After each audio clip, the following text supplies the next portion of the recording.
आपको बताते हैं राजधानी में जो भूकंप आया है उसका कितना बड़ा असर है, कितना डर है, ये भी तो आप जानना चाहेंगे कहीं ना कहीं। लेकिन पहले तस्वीर देख लीजिए, ये धौला कुआं की तस्वीर है।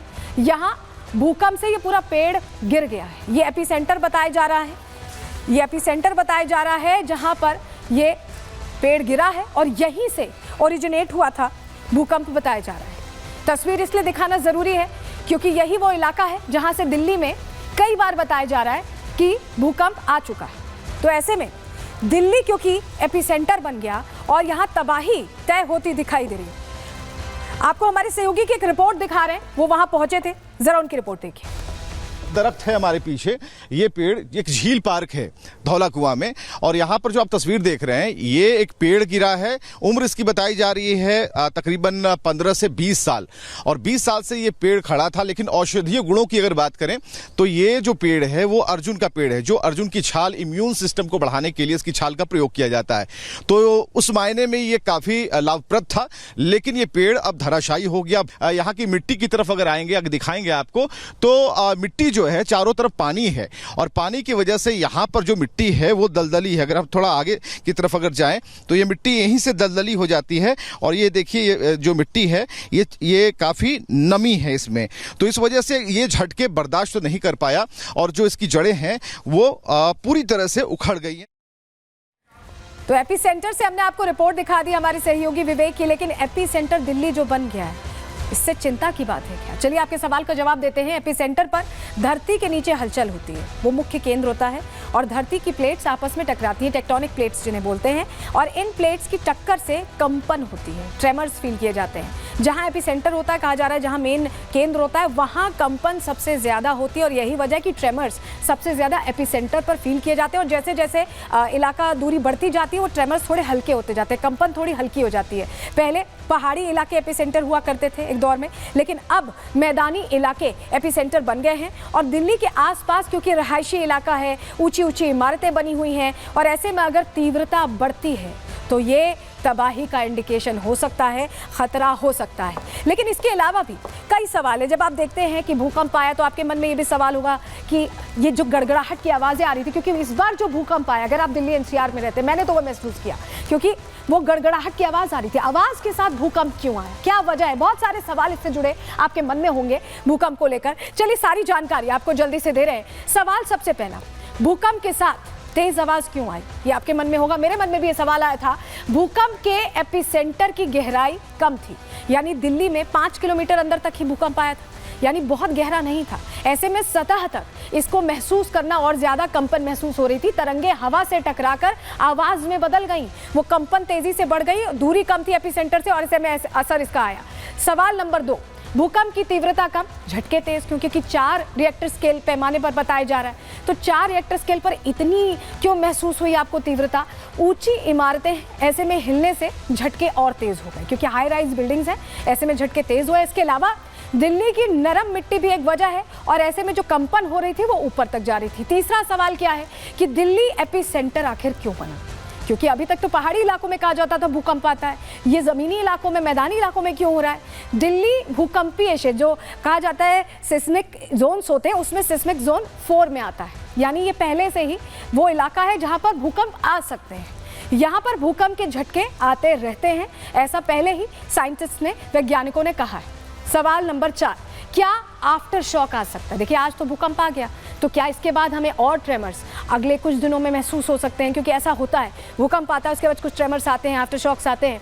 लेकिन जानकारी ये है, जवाब इसका ये है कि दिल्ली का भूकंप मध्यम दर्जे का था, 4 रिएक्टर स्केल पैमाने पर नापा गया है। ऐसे में आफ्टर शॉक की उम्मीद कम जाहिर की जा रही, संभावना कम लग रही है। तो ये वो सवाल है जो आपके मन में कहीं ना कहीं होंगे, और इसको लेकर हमने एक्सपर्ट से भी समझने की कोशिश की कि कितना खतरा है और दिल्ली में जिस पैमाने पर यह भूकंप आया, जितना महसूस हुआ, क्योंकि आया तो 4 रिएक्टर स्केल पर था लेकिन महसूस 6, 6.5 के करीब हो रहा था। ऐसा क्यों है? हमने एक्सपर्ट से समझने की कोशिश की, सुनिए वो क्या जवाब दे रहे हैं।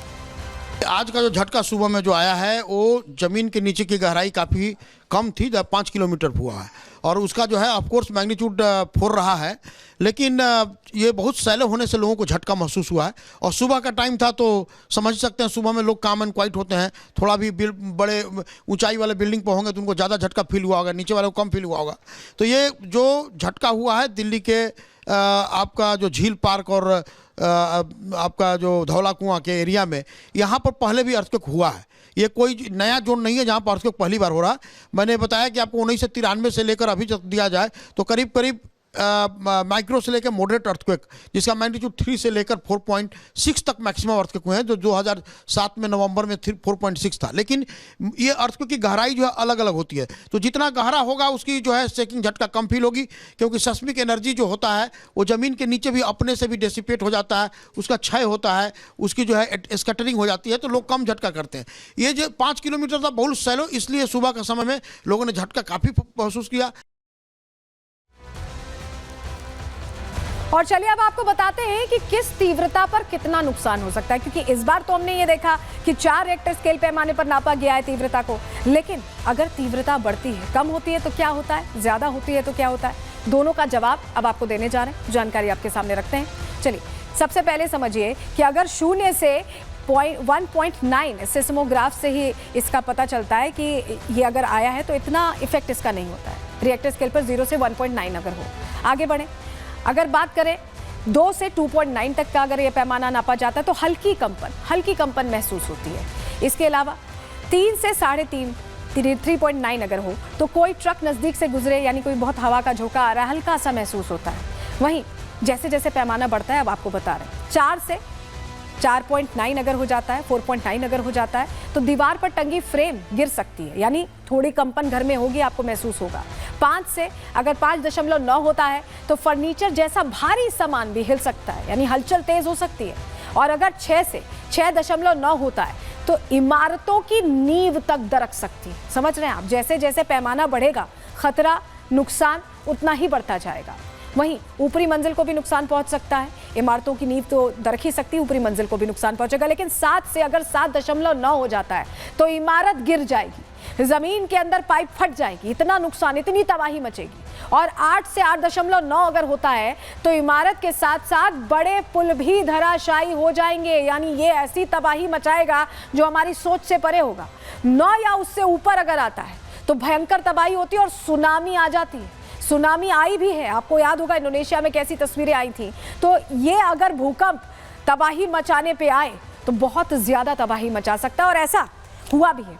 आपको हम यूं ही नहीं कह रहे हैं, जरा तस्वीर दिखाएंगे आपको, क्योंकि कई तस्वीरें अलग अलग देशों से ऐसी सामने आई हैं जहां लोगों की जिंदगी दांव पर लग गई, लोगों की हालत खराब हो गई और लोग घंटों मलबे में दबे रहे। उनको बचाने के लिए बाकायदा टीमें लगानी पड़ी। ये देखिए नेपाल में भूकंप से कैसे तबाही मची हुई, देख रहे हैं आप, पूरा घर धराशायी हो चुका है, बिल्कुल मिट्टी में तब्दील हो गई हैं वो इमारतें जहां कभी लोग रहा करते थे, कहीं जहां पर उनका घर हुआ करता था। अगली तस्वीर देखिए जरा, ये देखिए तुर्की की तस्वीर दिखा रहे हैं आप। तुर्की में क्या हालात है देखिए, लोग अपनों को खोज रहे हैं, लोग सड़कों पर घूम रहे हैं, क्योंकि ऐसी तबाही मची थी, बहुत ज्यादा पैमाने पर यहाँ पर रिक्टर स्केल पर नापा गया था, बहुत भयंकर भूकंप आया था।